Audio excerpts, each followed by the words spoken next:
Hey guys, I am Cibele Manvailer Gonça Casanova. You are in the audiobook Flor de Ouro Malik Casanova, and we will make a journey in the Way of TAO today. The Way of the TAO, Osho, TAO, The Three Treasures, Volume 4, Chapter 9. Lao Tzu says, "There is nothing weaker than water, but none is superior to it in overcoming the hard, for which there is no subtitle. That weakness overcomes strength, and gentleness overcomes rigidity. No one does not know, no one can put into practice. Therefore the sage says, who receives unto himself the calumny of the world is the preserver of the state. Who bears himself the signs of the world is the kind of the world. Who bears himself the signs of the world is the kind or queen of the world." Stray words seem crooked. It is said that God created Adam, but Adam was dead.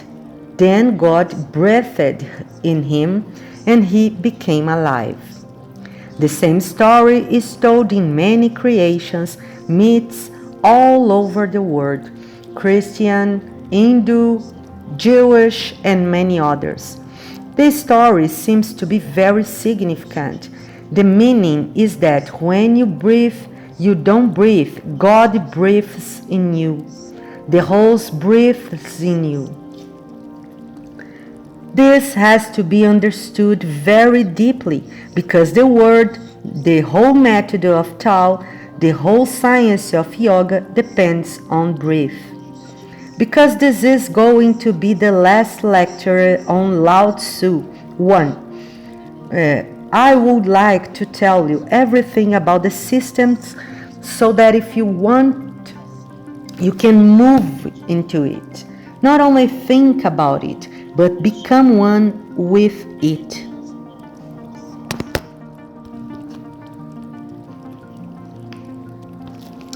The story seems to be very significant. The meaning is that when you breathe, you don't breathe. God breathes in you. The whole breathes in you. This has to be understood very deeply because the whole method of Tao, the whole science of yoga depends on breath. Because this is going to be the last lecture on Lao Tzu, I would like to tell you everything about the system so that if you want, you can move into it. Not only think about it, but become one with it. The breath is the most important thing. With its life starts and with its life ends. It is the most mysterious thing. Without it, there is no possibility of life. Life seems just a shadow of breath. When breath disappears, life disappears. So this phenomenon of breathing has to be understood. Every child born is not really alive until he breathes. He has just a few moments left. If he breathes after the birth, in those few moments life enters. If he does not breathe, he will remain dead. Those first few moments of life are the most important. The doctors, the parents, all become concerned when a child is born. Will he breathe? Will he cry and start breathing? Or will he remain dead? Again, as in all the myths created, in every man, Adam is born again. The child cannot breathe on his own. To expect that is impossible because the child does not know how to breathe. Nobody has told him. This is going to be her first act, so this cannot be his act. Let me repeat it. This is going to be his first and the most significant act. This is why it cannot be his act. If God doesn't it, okay. If God is not willing, finish it. The whole has to breathe in him. That's why those few moments are full with suspense, doubt, apprehension, fear, because both possibilities are still open. The child can remain dead, then nothing can be done. The child cannot do anything, the parents cannot do anything, the doctors cannot do anything. Humanity is helpless. It is up to the whole. It is up to the whole. Only prayer can be done. We can only wait in deep prayer. If the whole moves into the child becomes alive. Otherwise not. The first breath is taken by the whole.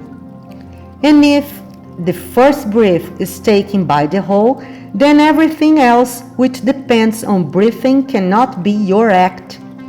If you think you are breathing when you have taken a very wrong step, and because of this wrong step, ego will be created.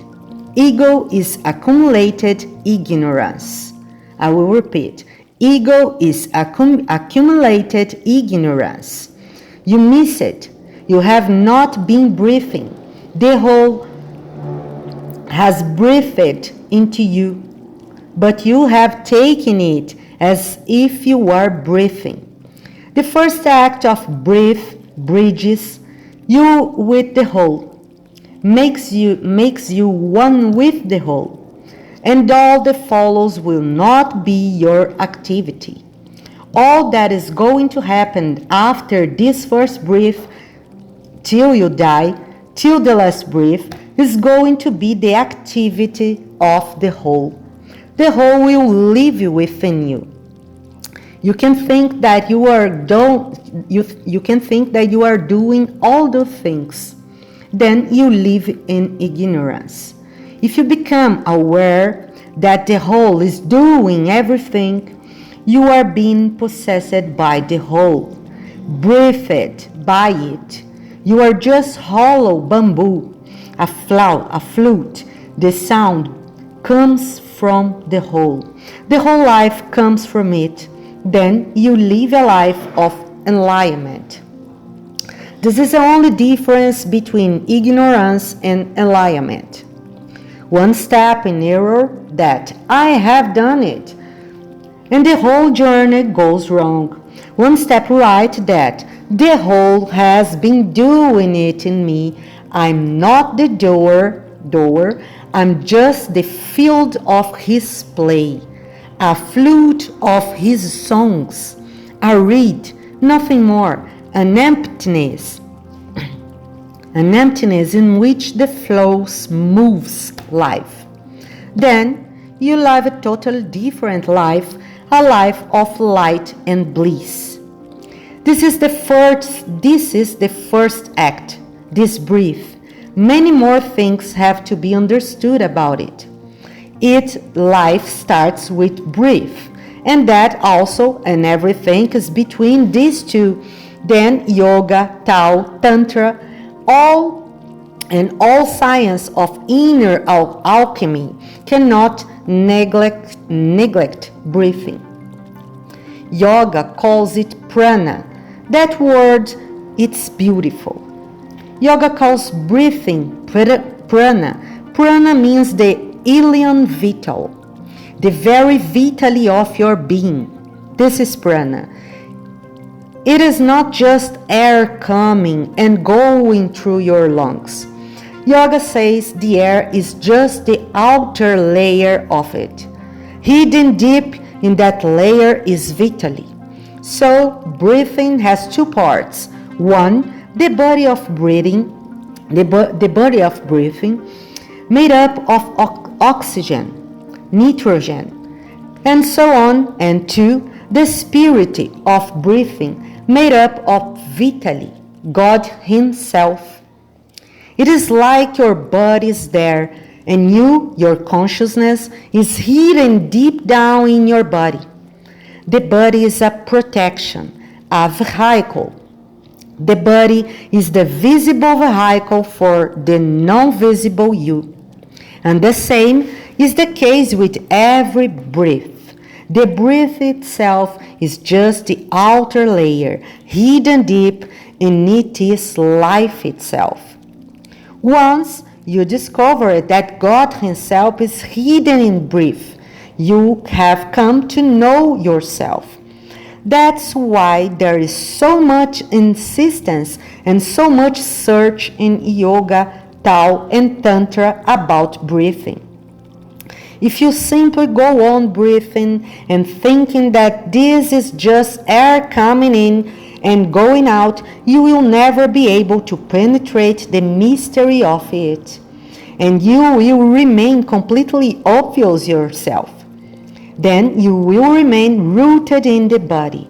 You will never be able to know that which goes beyond the body, that which is within but yet beyond, that which is hidden in the body but not obstructed by the body, not limited by the body, a beyond within. In each breath that life has to be discovered. Yoga calls these methods pranayama. The word pranayama means expansion of life. One has to explain life to infinity in each breath. Buddha has called his own methods of discovering the innermost core of breath, Anapanasati Yoga. Anapanasati Yoga. The yoga, the science of incoming and outgoing breath. And Buddha has said no other yoga is needed. If you can deeply watch your own breathing and watch so meditatively that anything that is hidden in the breath does not remain hidden but becomes revealed, you will come to know all. That looks simple, but is difficult. Buddha said to his monks, sitting, walking, standing, whatsoever you are doing, go on doing these things, but let your consciousness be aware of the breath coming in, going out.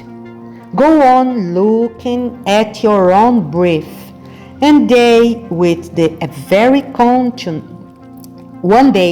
the very continuous hammering on the breath, the temple opens. The God is hidden in the temple of the breath. The God is hidden in the temple of the breath. Suddenly, one day you become aware that it is not just air. If for you it is just air, you have a scientific mind, but you don't have the awareness which can reveal the innermost core of it.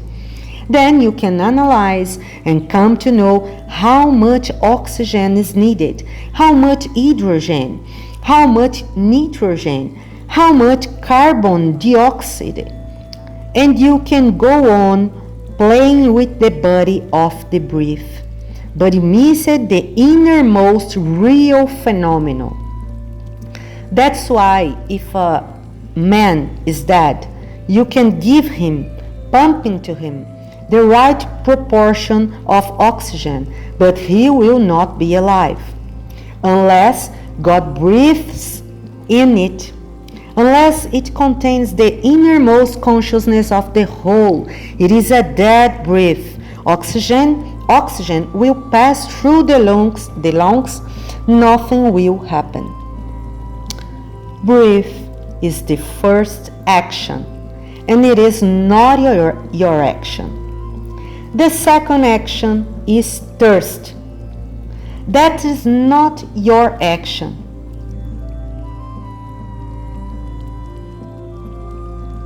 What do you do to feel thirst? If it happens, it happens. If it doesn't happen, Doesn't happen.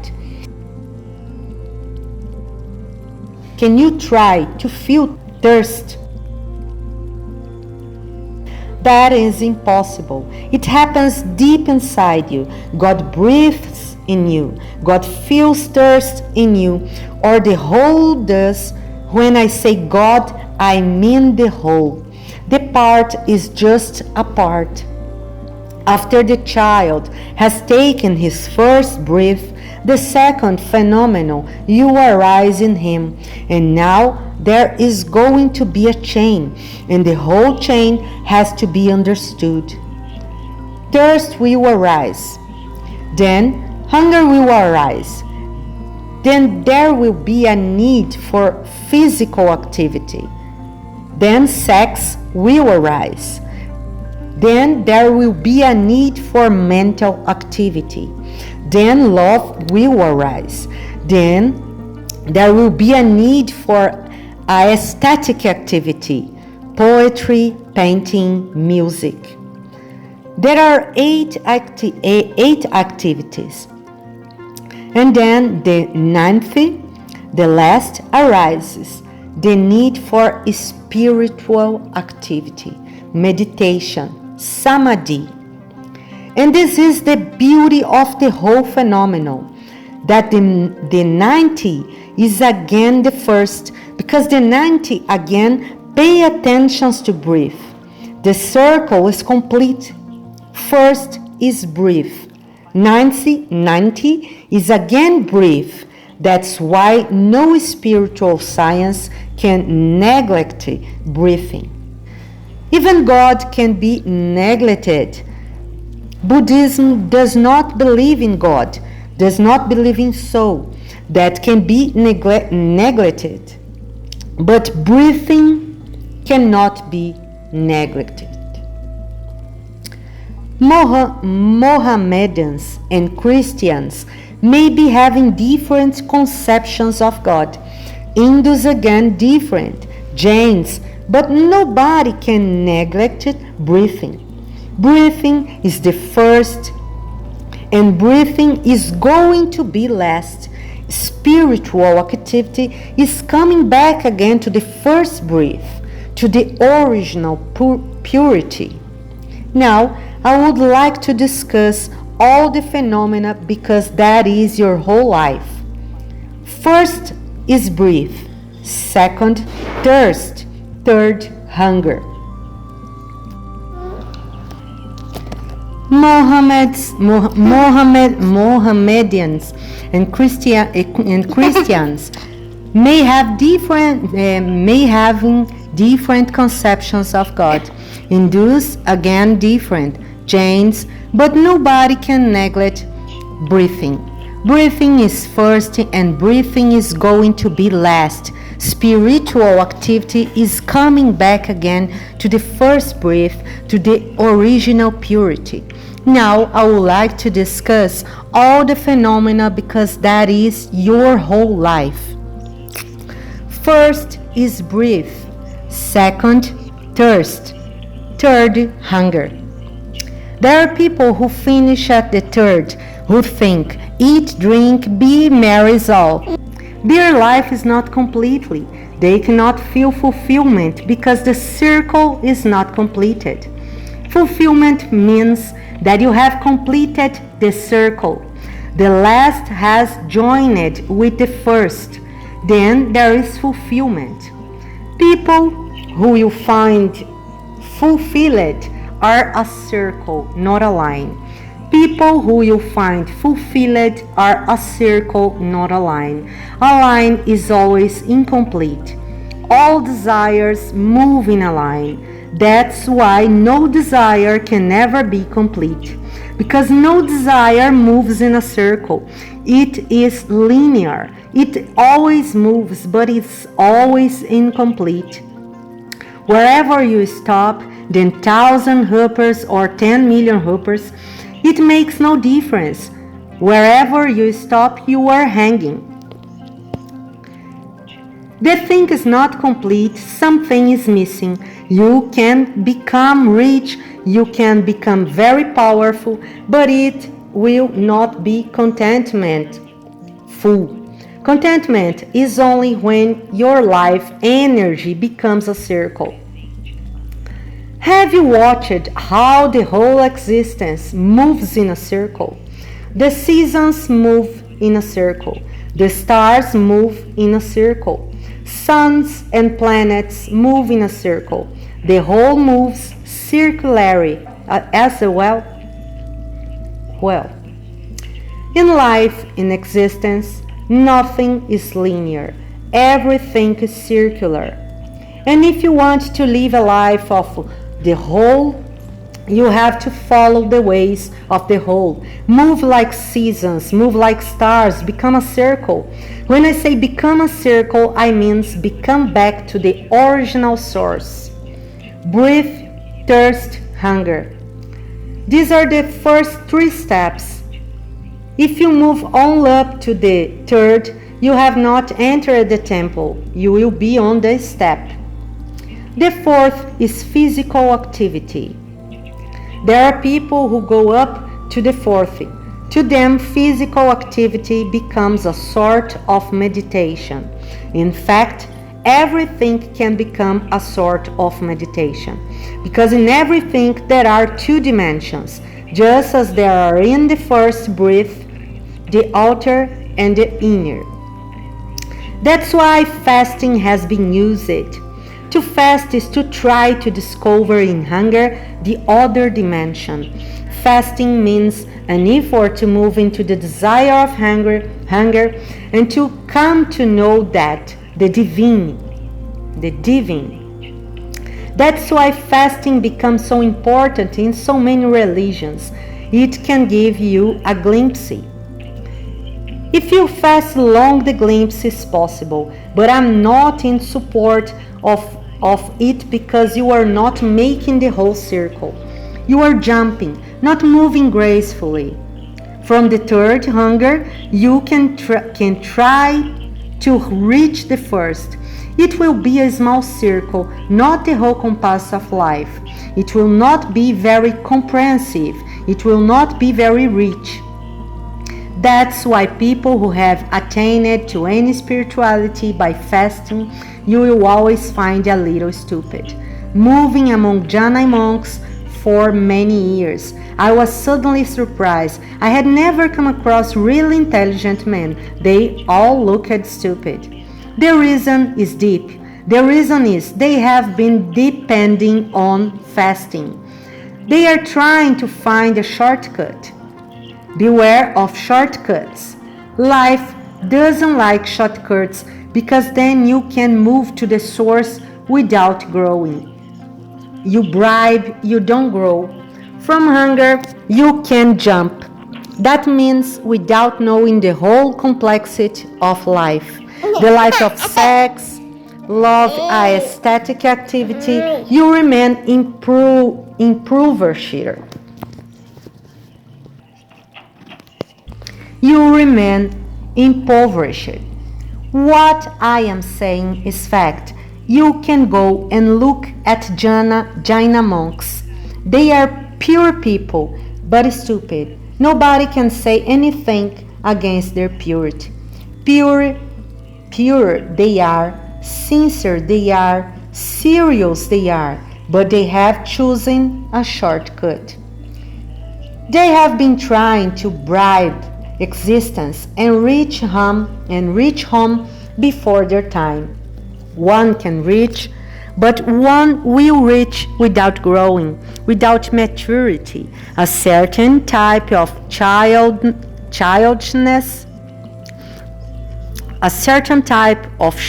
childishness, you will find in them, purity but not alignment. The fourth is physical activity. You can move from the fourth again. From any point you can move to the source. You can drop out of the journey of the total circle. From any point you can move to the source. You can drop out of the journey of the total circle. From any point you can move to the source. You can drop out of the journey of the total circle. Physical activity has been used by Hatha Yoga. Hatha Yoga developed a total science out of it. How to move just by physical activity, by sheer physical force to the source. Hatha Yogis are powerful people. They have control over their bodies. Nobody can claim that much control. They can lay down underneath the earth of months, even for years. One fakir in Egypt remained underground for 40 years. The people who had buried him all died, and he had told them, "After 40 years you should open my tomb, break the seal, and open the door of my underground chamber. And after 40 years I will be coming back alive." People who knew about him by and by died. In fact, he has forgotten. It was just a coincidence that somebody was doing something that somebody was doing some research work and was looking in all the newspapers, and there he found the news. He was buried in 1880, and in 1920 he was discovered. The tomb was opened. He was alive. And he lived 3 years more after it, and he was perfectly healthy. Many cases with fakirs and hatha yogis are known. They can take any sort of poison and it will not mix in their system. It will go in their stomach and they will throw it in the urine, but it will not mix anywhere. X-rays have been taken and it seems miracles that the poison passes through, not mixing with anything in the body. There seems to be a subtle protection around the blood. By sheer willpower, by sheer physical force, Hatha yogis have attained many things, but nothing of spirituality, nothing of real growth. If you look in their face, you will find them almost dead. If you look in their eyes, you will not find the glimmer of intelligence, understanding. Physical activity can sometimes also give you a feeling, a glimpse. Running fast, completely absorbed in running so that the whole energy has become running. Suddenly, you can have glimpses of the original being, beautiful. That's why so many people became attracted to athletics. It gives glimpses. There are reports that people on the front in war sometimes attain to glimpses of the origin. That may be one of the causes of the attraction of war, because in violence, in deep violence, your physical capacity is used to the utmost. And when the physical capacity is used to the utmost, suddenly you relax. Back to the first state, you become like a child. This has been my experience with many soldiers. I have many followers in the army. They are innocent people, more innocent than people who are in the market, more innocent than that businessman, the business human. A childlike quality is in them because they are doing so much physical activity. The whole energy is absorbed. They cannot be cunning. Even generals are childish, simple. That's why soldiers can follow any type of order, even foolish order. If you tell them to jump and die, they will die because they have been trained to follow.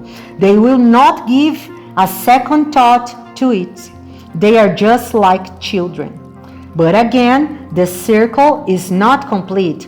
You have jumped from the middle. After the 40 is the 50 sex. sex. If you really move deep in sex, you will have glimpses of satori of samadhi. If you really move deep in sex, you will have glimpses of satori of samadhi. Just between physical activity and sex, the half circle is completed. That's why sex is so important. Between the physical activity and sex, the circle is half complete. And there is more dangers now because one can take sex and the total. And there is more dangers now because one can take sex as the total, as the all, as the goal. It can give you a few glimpses. If sex really happens, if you allow it to happen, if you become possessed by it, so you are not doing it. You are possessed by it. The energy is doing something. You are just a spectator at the most. Then there happens an orgasm, a deep blissful state. That is dangerous because you can mistake it as the goal. Many people have mistaken it for the goal. Very few people are clinging to the second stage. Thirst, very few people that have been a few sects in the world who have tried to remain thirst for long periods, particularly in deserts. There have been a few sects of monks who have tried to remain thirst, just like fasting, to bridge a direct line with the original source to fall back. More often than that, hunger has been used. In all the religions of the world, there are trends, sects with the fasting, and physical activity is used even more often than hunger. Just a few days ago, I was reading about a new training which every day is becoming more and more attractivity in America, EST. This man, the founder of EST, Erhard, forces people 4 hours, 5 days to sit 4 hours together. 12 hours, 14 hours, 16 hours. You are not even allowed to go to the bathroom. You have to sit. You are only allowed to go to the bathroom in particular times. 6 hours, you will have been accumulating urine in the bladder. It is sheer willpower. It is painful, but you have been holding it. It is a sort of hatha yoga. For up to 10 hours, 12 hours, and then suddenly you are allowed to go. The bladder relaxes, and you have a beautiful, pleasant feeling all around the body, inside and out. This is an old trick. Hatha yogis have been doing many sorts of tricks like that. You can attain a glimpse. If you fast, you have to use will. With too much physical activity, you have to use will. Gurdjieff used physical activity very much. He would say to people, go on working for 12 hours until you fall. Not that you stop. You fall down. You cannot do anything more. You see yourself falling. You cannot do anything. The legs won't move. They wibble. And you are just a watcher. And you cannot do anything because you have done whatsoever could be done. And you fall to the ground. The falling will give you a beautiful glimpse. Whenever, and this is a rule, whenever the whole takes possession of you and your ego is no more functioning, the whole functions, then you have a beautiful feeling. But these beautiful feelings are not the goals. They are toys to play with. Chocolates, nothing more. Chocolates on the path and spirituality, of spirituality. Mãe, tem quem na praia Eu quero, vamos na praia? Então vamos. Vamos orar com a mãe Sibeli lá? Vamos orar com a mãe Sibeli lá? Tá combinado? Então toca aqui. Tá feito. Fala, eu aceito. Eu aceito. Eu permito. Eu recebo. Eu manifesto. Eu agradeço. Eu te amo. Mãe. Mãe, o que é isso? Chocolates on the path of spirituality. Enjoy them, but not cling to them. They cannot be food. They are not nourishing. The 50 is the most dangerous because the most potential. Tantra has used the 50 to bridge to gap. From sex to samadhi, the gap can be bridged very easily, but still it is not complete. If you move beyond sex, then a different type of activity arises in you, intelligence. Again, if you move beyond sex, then a different type of activity arises in you, intelligence. If you move beyond sex, then a different type of activity arises in you, intelligence. Until here, page 7. If you move beyond sex, then a different type of activity arises in you, intelligence. A sort of genius is released. You can observe this. People who are deeply intelligent, you will always find bachelors. The reason is their whole energy has been absorbed by their mental activity. They attain to their orgasms through their minds. That's why all over history people who have attained to great mental activity, you will find always bachelors. Or even if they are not bachelors, they are not much interested in sex. But that too is lopsided. No need to drop sex. Use all that God has given to you. But go on, make it a step to move further. If you go beyond sex, only then for the first time your intelligence starts functioning well. Synchronicity perfect. Synchronicity perfect. Present, past, and future. You have a great insight into things. Many people cling to that state.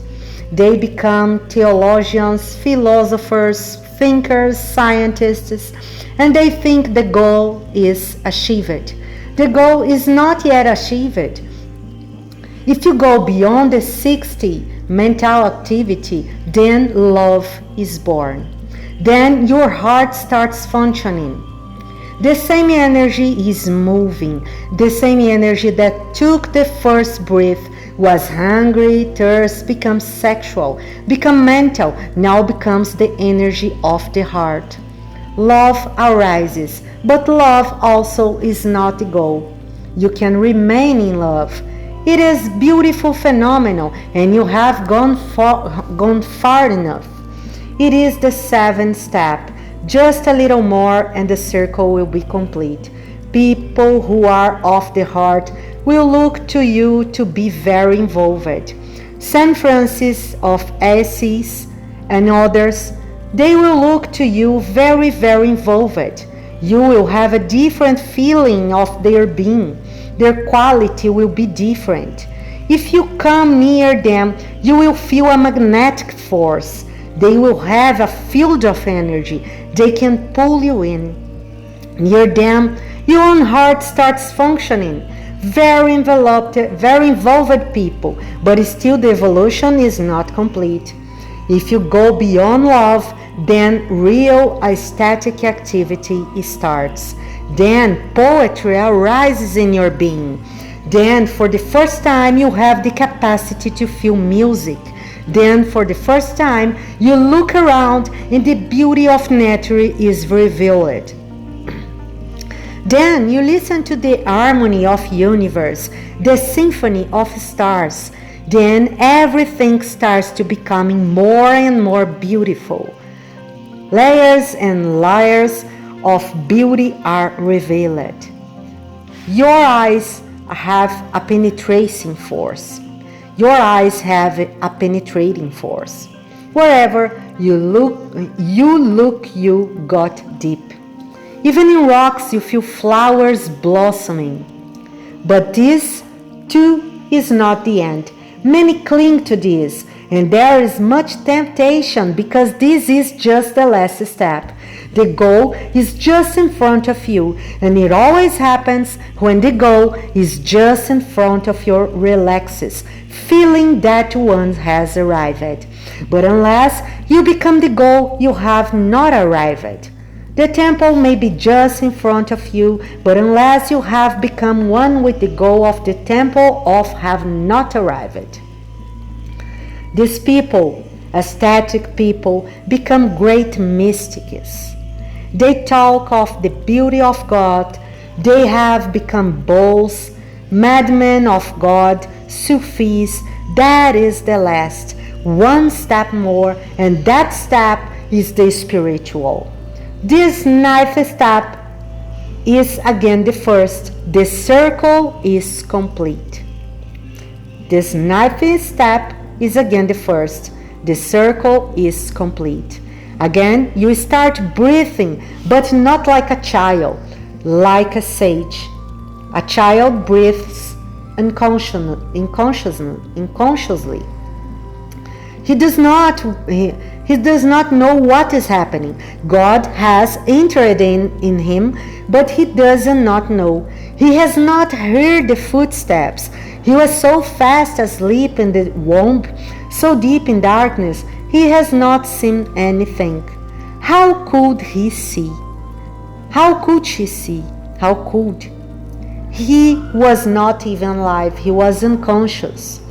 A child breathes in unconsciousness. A sage breathes consciously. He is again a child. A rebirth has happened. A rebirth has happened. Now he breathes. He breathes. But he is aware. This is a Anapansa Sati Yoga Buddha. This is the way of Tao, how to breathe consciously. One observes, one relaxes into oneself and looks at the breathing, follows it moment to moment, incoming, outgoing, and there are beautiful happenings. When you follow the breathing, you immediately become calm and quiet. The tranquility is such that you have never known before. Just watch. If you watch the breathing, even for a few seconds, you will feel you are stealing somewhere. A centering happens. The breathing goes down. Then 3 is a gap. The breathing stops. A very small interval. In the gap there is no breathing, only you are, only the watcher is. Nothing to be watched. In that moment, suddenly you know yourself. These are the techniques of Vijnana Bihariva Tantra. Vijnana Bihariva Tantra, the book of secrets. They were told to Parvati. Then, when the breathing goes out, when the breathing goes out, you follow again. When the breathings move out of you, then again there is a gap, a very subtle gap. Breathing stops. The object has disappeared. Only consciousness, only you, only the seer, the witness. Again, suddenly, you are elated. This goes on. By and by, breathing becomes an utter phenomenon. You know that you are, whether breathing goes on or stops makes no difference. Then you come to know that you are eternal, deathless. Such as man, while dying, will see his breath has left him and will be aware, watching it. He will die watchfully, and one who dies watching never dies. He has come to know the deathlessness. Through breathing, he has discovered that the vital principle of life, breathing, was just the other layer of it, the other shell. Now he has come to know the content. Breathing was just the container. The circle is complete, and I am for the whole circle. And I am for the whole circle. That's why many times I appear to be against many religious people, because they cling somewhere, God as far as they go, but one should go the whole way. One should go to the last point from where no more goings is possible. Jesus says, unless you become like children, you will not enter my kingdom of God. I go on repeating it again and again in different meanings. Unless you become like children, you will not enter my kingdom of God. People like Jesus have multi-meanings in the words. Unless you become like a child again, unless you breathe again in a totally different way, you will not be resurrected. You will not be reborn. And this rebirth is the goal, the very meaning, significance of life. Unless you attend to it, you are missing something tremendous, and it is just by the corner. And I am for the cycle, and I am for the circle. Move to the very end. Let the circle have a natural ending. Don't try to find any shortcut. Then you will be rich. Rich like Lao Tzu. Rich like Krishna. Rich like Buddha. Other side, you can move somewhere from the middle, but then we will not be rich. Don't be clever with life. You cannot be cunning with life. All shortcuts are cunning. Let life have its own natural course. You follow it, you don't force it. And always remember that whatsoever is done by the whole. You are not the doer. If you can remember that, then breathe is his thirst, is his hunger, is his sex, is his love, is his whatsoever happened is his. Death is his. And you remain completely pure and innocent out of it. The whole goes on doing. You are not the doer. Doer. This is the surrendering the ego. I am not the doer. This is the whole message of the Gita. Let the whole do. Don't you come in because you are the only barrier. Let the whole do. Don't you come in because you are the only barrier. If you come in, you commit sin. This is my definition of sin. If you say, I breathe, this is a sign. If you say, I love, this is a sign. If you say, he breathes, this is a virtue. If you say, he loves, this is a virtue. And this is not only a saying. You have to feel it in its totality. Then you are unburdened. Then wings grow on you. You can fly. Then the gravitation cannot affect you. The gravitation can affect only the ego. If he is the doer, then why be worried? Then you are not in any hurry to reach anywhere. Then you have to private goal. Then his goal is yours. And wherever he is going, he is always right, because there cannot be any wrong for the whole. The whole alone is. The whole alone is. This is the circle of Tao, from breath, unconscious breath, to conscious breath. And the emphasis of Lao Tzu is consciously that you can relax. That's why he prizes the weak, not the strong, because the strong cannot relax. That's why he goes on freezing water, not rocks, because water is flowing. Water is flowing, and water has no shape of its own.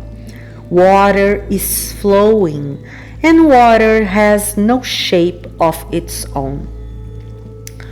Whatsoever shape is given by the whole, the eater takes it. It does not carry its own mind. If you put it in a glass, it becomes of that shape. If you put it in a bottle, it takes that shape. It does not resist. It does not say, I have my own shape. What are you doing to me? Don't force me in this bottle. I have my own shape. What are you doing to me? Don't force me in this bottle. I have my own shape. What are you doing to me? Don't force me in this bottle. Wherever you put the water, it moves, takes the shape. It is non-resistant. It is non-violent, non-aggressive. It has no mind of its own. But a rock has a mind of its own. If you want to force it, it will resist. You will have to fight. You will have to cut it, fight it. Much fight will be needed. Only then will you be able to give it shape. It has its own mind. Water is mindless. These are symbols. Lao Tzu says, be like water. Don't be like a rock, so that you can complete the circle. Move. If God is hungry within you, eat. If God feels sleepy within you, sleep. If God feels like loving, love. Move with God. You don't come in the way. Let things, the whole, have its own course. You simply follow it. Even to say, follow it is not God, because even a follower has some resistance. That's why he says, I'm for the lower. You simply be on with it. Now the sutra. There is nothing weaker than water, but none is superior to it in overcoming the hard, for which there is no substitute. There is nothing weaker than water, but none is superior to it in overcoming the hard, for which there is no substitute. There is nothing weaker than water, but none is superior to it in overcoming the hard, for which there is no substitute. There is nothing weaker than water, but none is superior to it in overcoming the hard, for which there is no substitute. There is nothing weaker than water, but none is superior to it in overcoming the hard, for which there is no substitute. He is tremendously in love with water. All the qualities of water have a very symbolic meaning for Lao Tzu. One, its soffit has no form of its own. A human should be like water, with no form, no mind, no ideology. If you are a Hindu or a Mohammedan, you are like a rock. If I ask you, If I ask you, who are you? And you shrug your shoulders and say, I don't know how I can be a Hindu or how I can be a Mohammedan. Beautiful. That shrugging of the shoulders is beautiful. You don't have any ideology. You are like water. If you are a communist or a socialist or a fascist, you are like a rock. People with ideologies are dead. They have a certain belief, a form, and they are resistant. A person who has no belief, no ideology, no form, belongs no church, is flowing like water. Whatever he moves, she moves. Whatsoever situation comes, she responds. She responds always in the present. A man of ideology is never in the present. She has to look to the ideology, how to react. He reacts, he doesn't not respond. He has already a mind. If you ask a communist any question, the answer is ready-made. It is already there. He has not to think about it. In fact, he is not answering you at all. The answer was already there before you talked to him. He is just giving a ready-made answer, a cliché. He has learned it by heart. It is not a conscious phenomenon. He is not in this moment. He repeats like a parrot. He may be repeating capital or Quran. It makes no difference. A man who is really alive is responsive. He has no answers.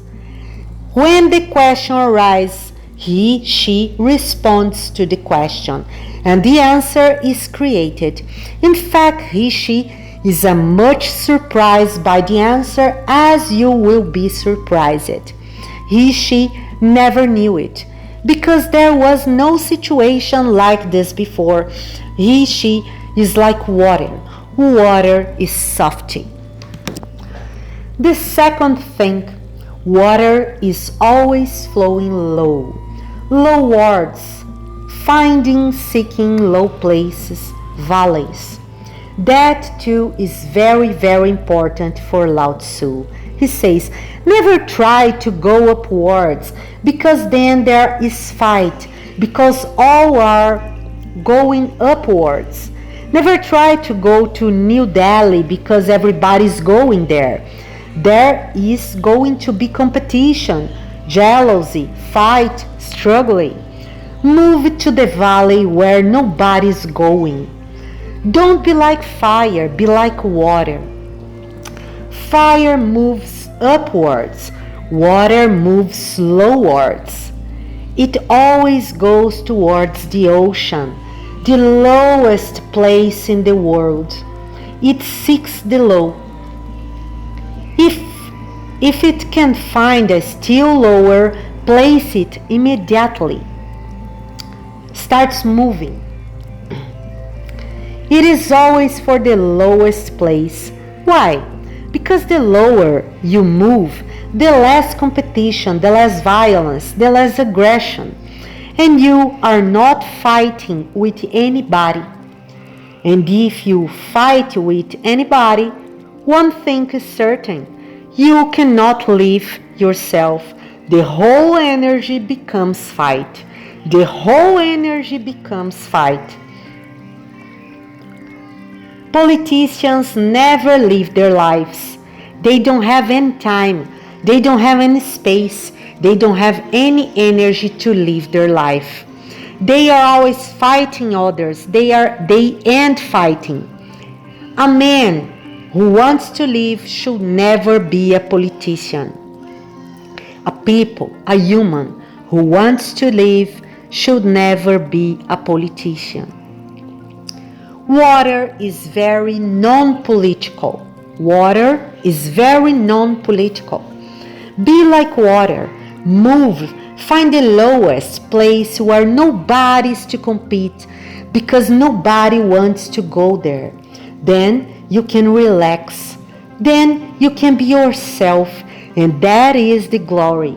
If you can be yourself, you will become a God says. Because you are a God says. It is just had to be discovered. You already have it within you.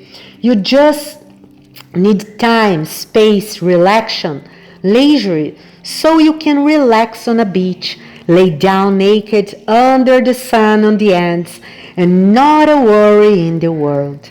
Because you are not a fighter. You are not in any competition. This is renunciation. Not that you go to the Himalayas, because those who goes to the Himalayas, they are seeking the peaks. They are seeking the peaks. And even in the Himalayas, there is much competition. Gurus are in much competition. Because somebody has more followers than you, there is trouble.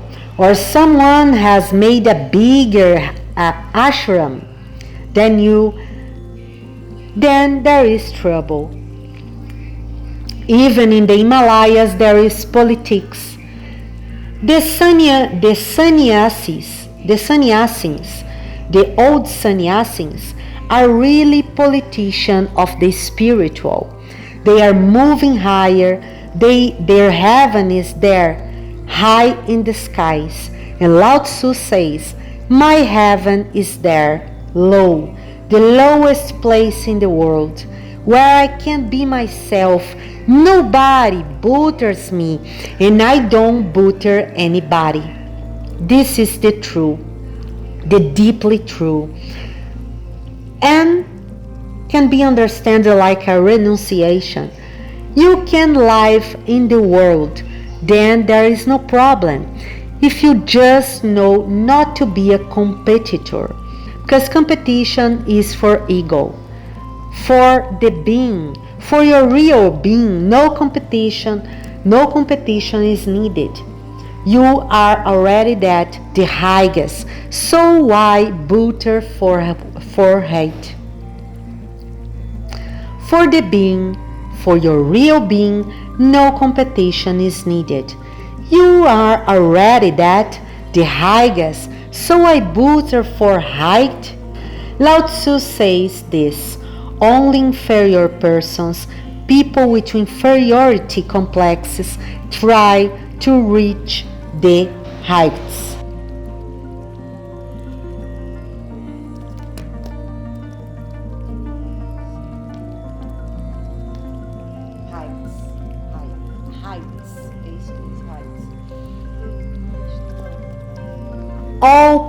All politicians suffer from inferiority complex.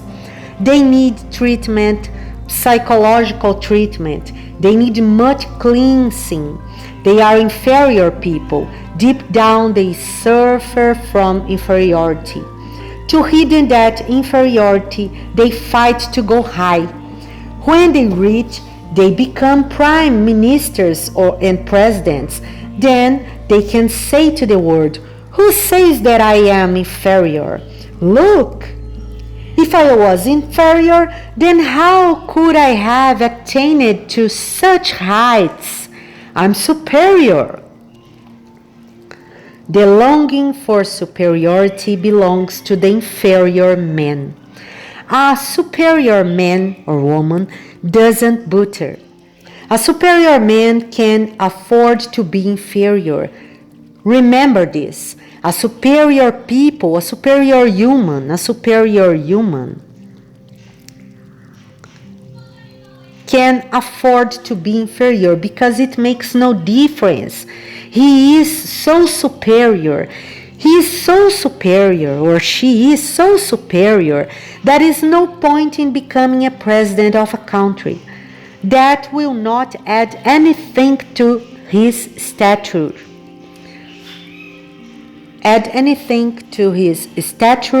Hater, it may degrade him. Water has that quality of going low, and Lao Tzu says, there is nothing weaker than water, and yet none is superior to it in overcoming the heart. Until here, page 11. Water overcomes. Go and see a waterfall. The rocks are so hard and the water so soft, but rocks have been disappearing by and by. They have become sandy already. Scientists say that within 7,000 years the fall of Niagara will disappear because all the rocks will disappear. The water is cutting the rocks continuously. Within 7 years, there will be no fall because there will be no rocks. The whole hilly track will disappear. Rocks could not believe it. How does it happen? Water so weak and still it cuts deep. It cuts deep. Weakness also has subtle strand in it, and you also know this if you are a little observant. You can see in life how it happens. Woman is weak, man is hard, but always the woman wins, and the man is defeated. Always. And even a great man like Napoleon and people like that, they become like children before their woman. Josephine, the wife of Napoleon, could not believe how this man could win so many battles. She has written in a letter, "It is simple unbelievable because this Napoleon is nothing." The last battle in which Napoleon was defeated, he was defeated because of Josephine, because the moment he was leaving the house, she said, "No," just to see what he would do. And when the woman had said no, how could Napoleon go? So he had to stay. He reached the front 1 hour late. Because he always used it to plan the whole hour of the day. That day he couldn't plan it. Somebody else had to plan it. And he was defeated all that day. He was late. He was never late in his life. This was for the first time. In fact, it was not Napoleon who was defeated. It was a woman who had a victory that day. She said, "No, I say no." Why do women become so powerful? Why this woman become so powerful?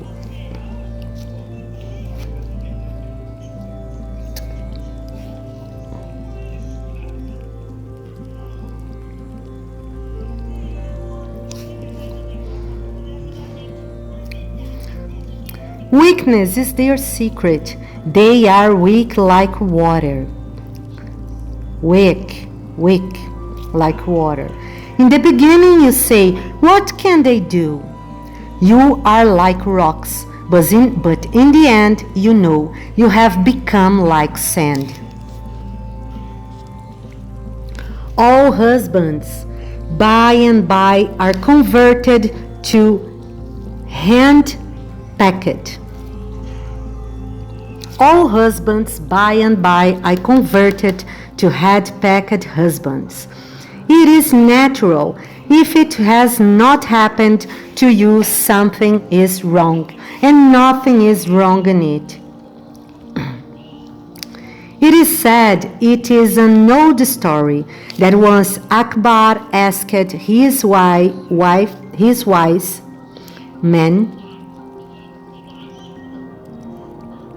Birbal.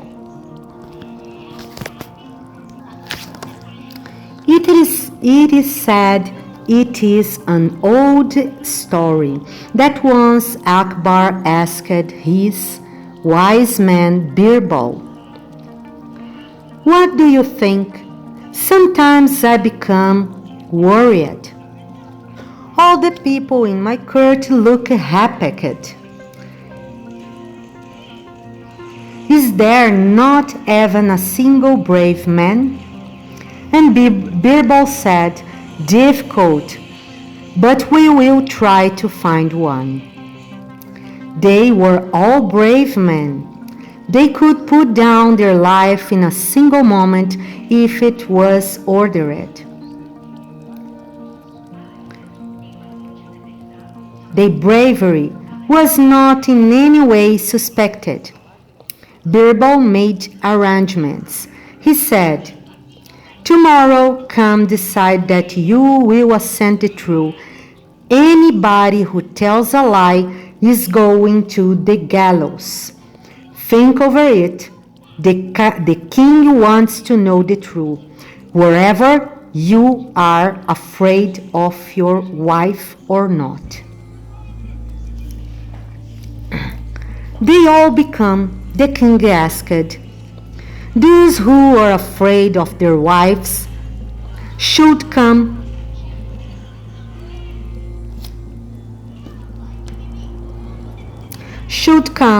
to the right, and those who are not afraid, only they should remain on the left.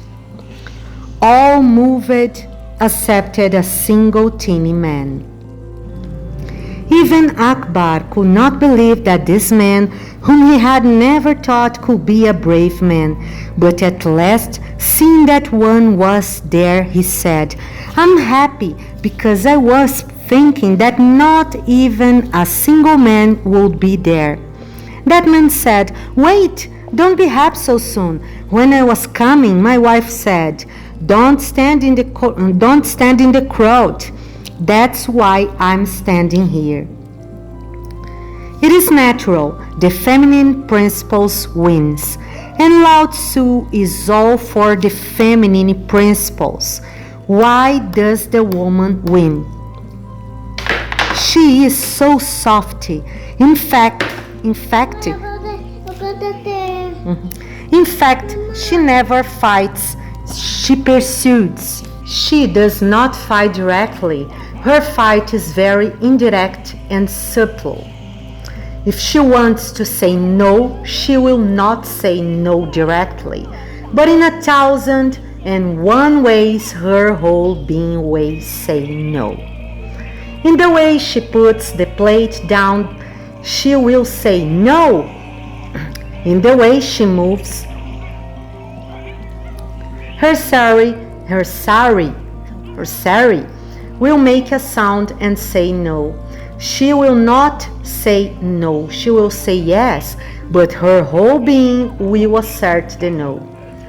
And when it is so subtle, how to defeat it? If you love the woman, you are defeated. And it is good that the hand is defeated and the soft wins, because that is the only possibility for God to win in the world. The devil must be like rocks, hard. God must be soft. In fact, in the East, we have never thought of God as Father. We have been thinking of God as Mother. That insight is beautiful.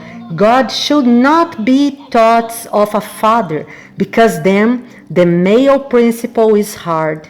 He should be thought of a mother, feminine.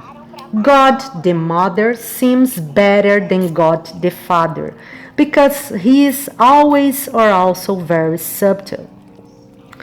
God the mother seems better than God the father, because he is always or also very subtle. God the mother seems better than God the father, because he is always or also very subtle. He persuades you to come towards him. He never forces you. You never meet him anywhere and still you go on searching for him. You never encounter him, because that too will be too hard. To be just before your eyes like a rock, a Himalayan rock. No, that won't be good. He follows you as a subtle aroma. You never encounter him.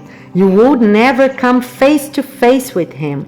You will find him deep in the stirrings of your heart. You will find him deep in the stirrings of your heart.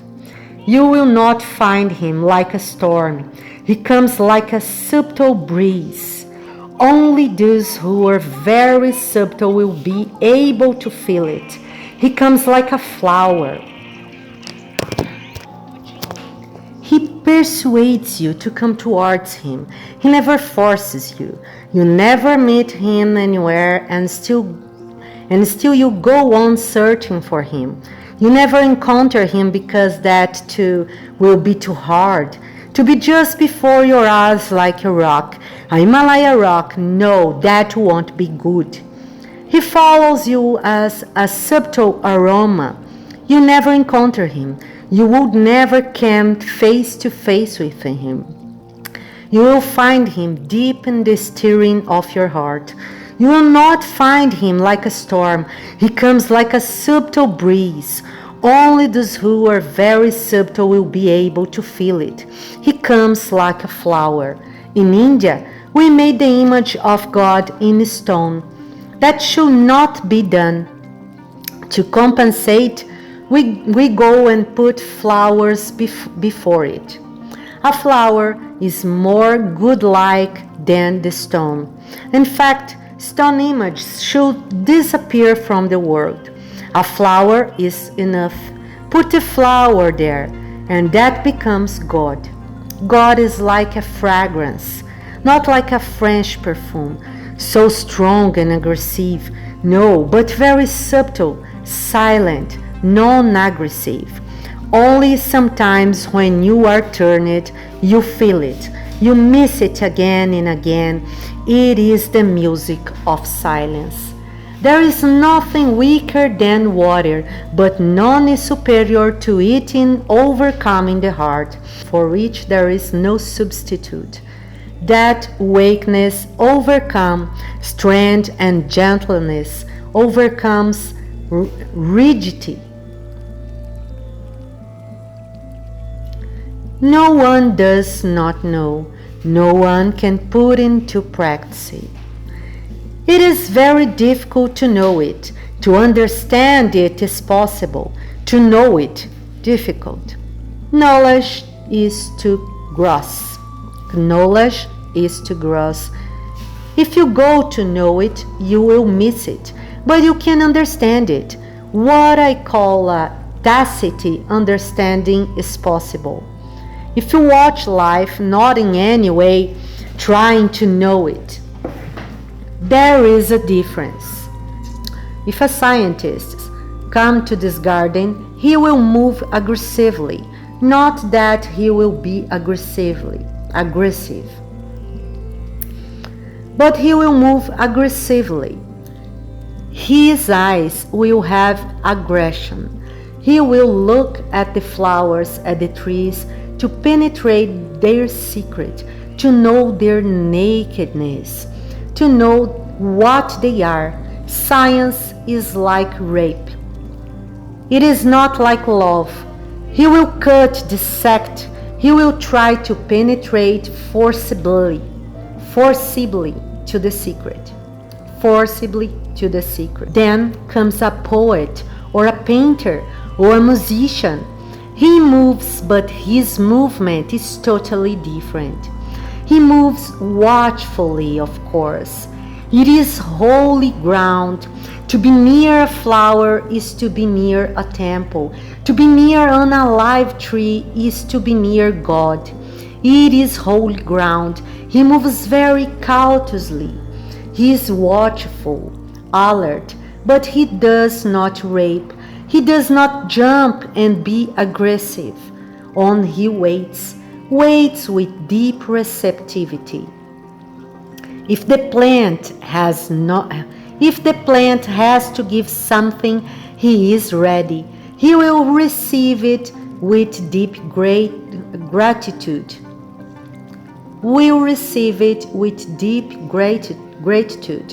But if the plant is not willing, let it be so. Then nothing can be done. A musician, a painter, a dancer, a poet waits in receptivity. If you are something to give to me, if you feel that I am worthy of it, the plant then will receive it in deep gratitude. But if you feel I'm not worthy, that's okay. Nothing can be done. I'm helpless. He waits like a beggar. Not like a Indian beggars, because they are very aggressive. They begin in very violent. No, he begs like a beggar if you call Buddha a beggar.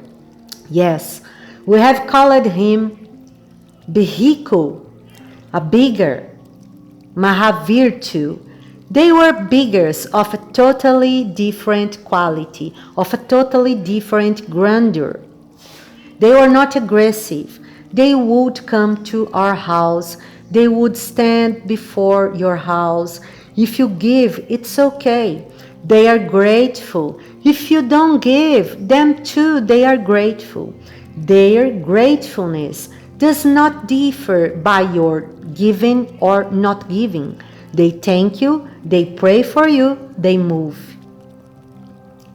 If you stand like that, like a Bhikkhu, his hands spread, his heart open, ready to receive, but not to take, then nature reveals its mystery. It is not knowledge. Knowledge is too gross a word. It is a tacit understanding. It is more like love than like knowledge. You love a person, then you know a person. Loving becomes a sort of knowing. Remember, a sort of, not exactly. It cannot be scientific. It cannot be mathematical. It cannot be logical. A sort of, a kind of. You know deeply, heart to heart, but you cannot say this is knowledge. That will be too imprudent a word. You know because you love. Says Lao Tzu, no one does not know.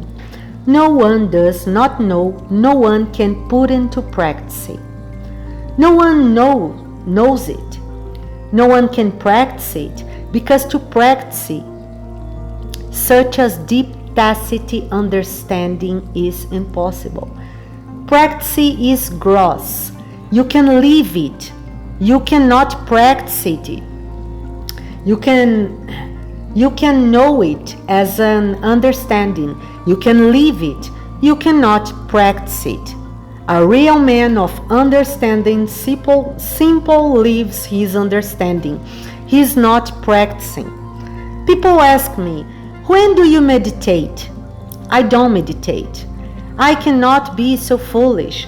To meditate means to practice. How can you practice it?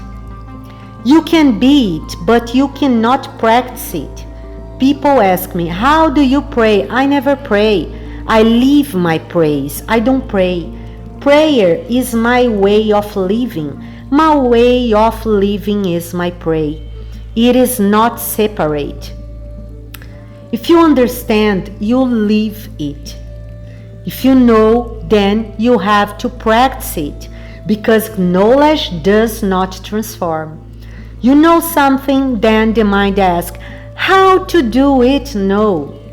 All knowledge finally becomes technology. That's why science has become technology in the West. All knowledge finally becomes technology, because just by knowing, nothing happens. First you know, then you ask, how to do it? For example, Einstein discovered the theory of atomic energy somewhere in 1905. The theory was complete, but the scientists started asking, how to do it? In abstraction, it was complete. The theory was absolutely logical and proved as a theory. But how to practice it? It took 40 years to create an atom bomb and to destroy Nagasaki. Then it becomes technology. It took knowledge 40 years to become technology. Many more things are known, but they will take time to become technology. All science, by and by, is reduced to technology. Religion never becomes a technology, cannot become one, because it is not knowledge. You understand? The very understanding is transforming. You are transfigured, transmuted. You are not more the same. You see, you watch, you understand a certain thing. The very thing has changed your quality of being. Now, you live differently. No practice is possible. Practice of little things is possible. Great things cannot be practiced. Prayer is a great thing. Love is a great thing. There can be no how about it. Meditation is the last, the pinnacle, God. How can you practice God? How can you practice God?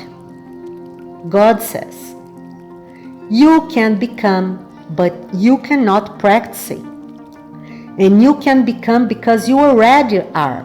Just a little understanding. You are standing in the dark, just a little light, a little illumination, and everything's change. Lao Tzu says you cannot know it, you cannot practice it, but the sage says, who receives unto himself the calumny of the world is the preserver of the state. Who moves lowest in the sage, and who takes on himself the whole responsibility of the whole darkness of the world, who becomes like a Jesus, he preserves the world. The world is not preserved by politicians, they are pretenders. The world is preserved by very few people who may not even be known to you, because even to know them is difficult. They live so ordinarily.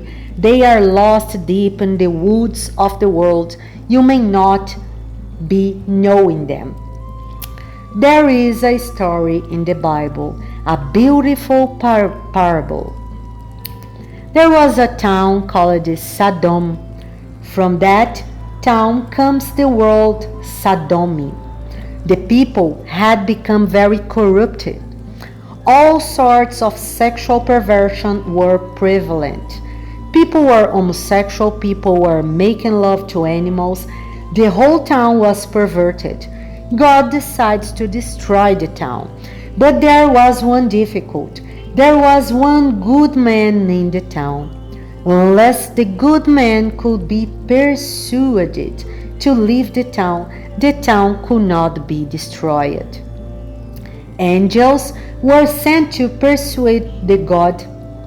Angels were sent to persuade the God-man, please leave the town.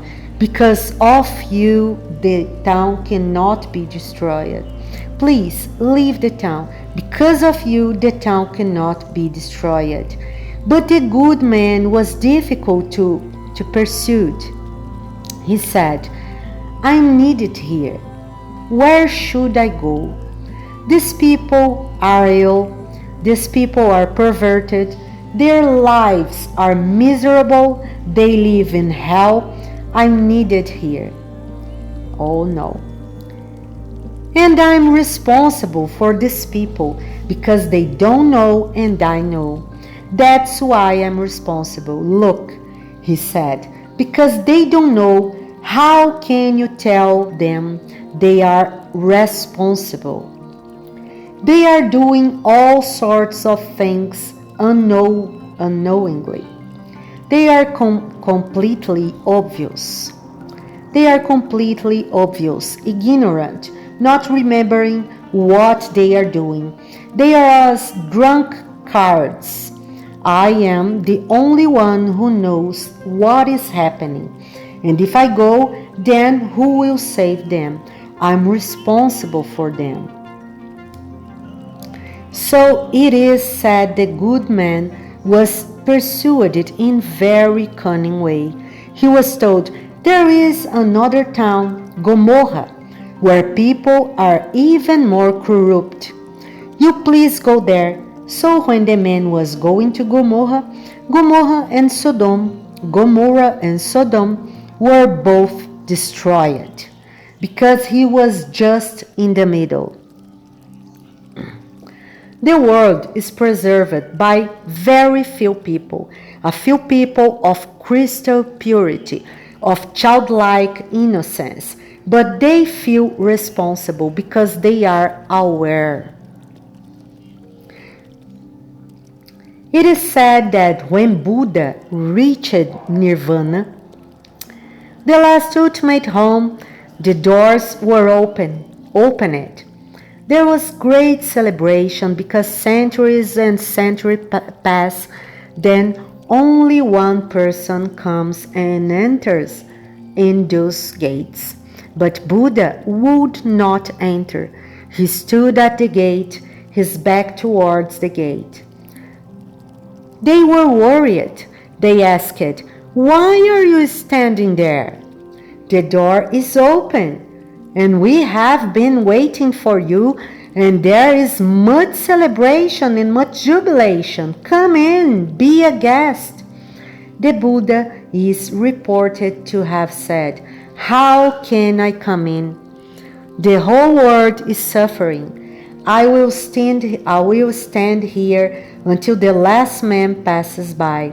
Enter into the ultimate. I will have to wait. I will be the last. I feel responsible.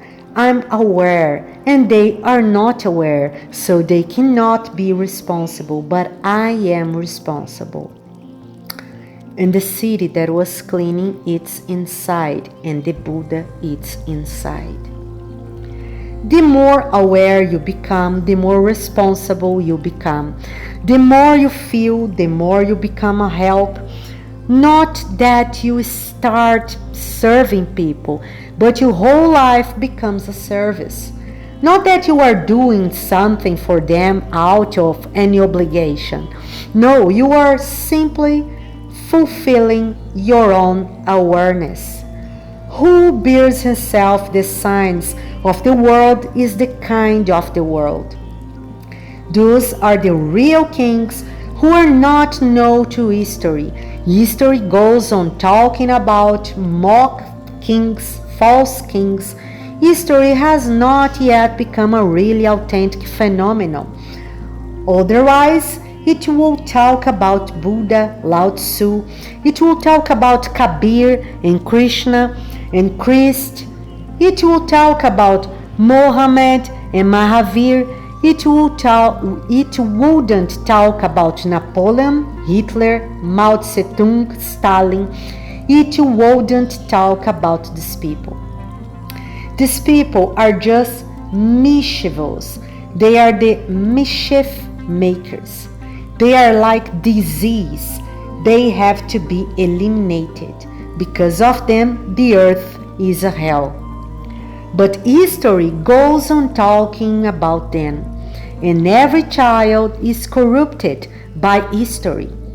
Talking about foolish, stupid people, mad, neurotic, perverted, and not talking about those who have attained to themselves.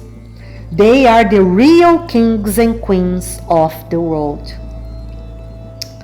Strange words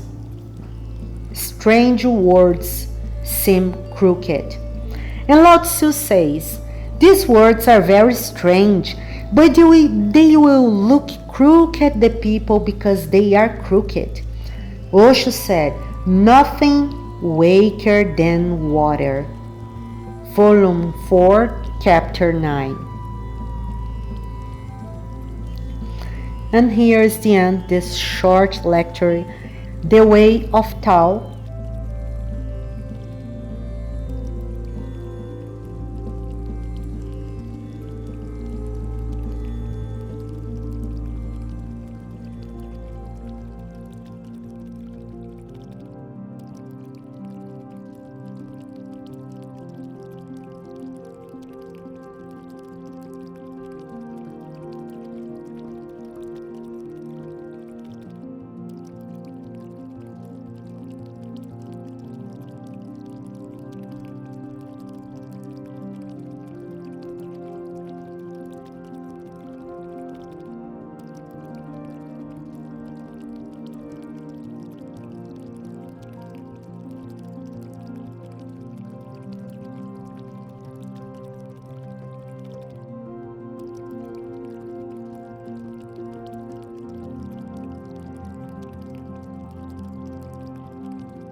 trabalhado para o seu melhor desempenho e desenvolvimento.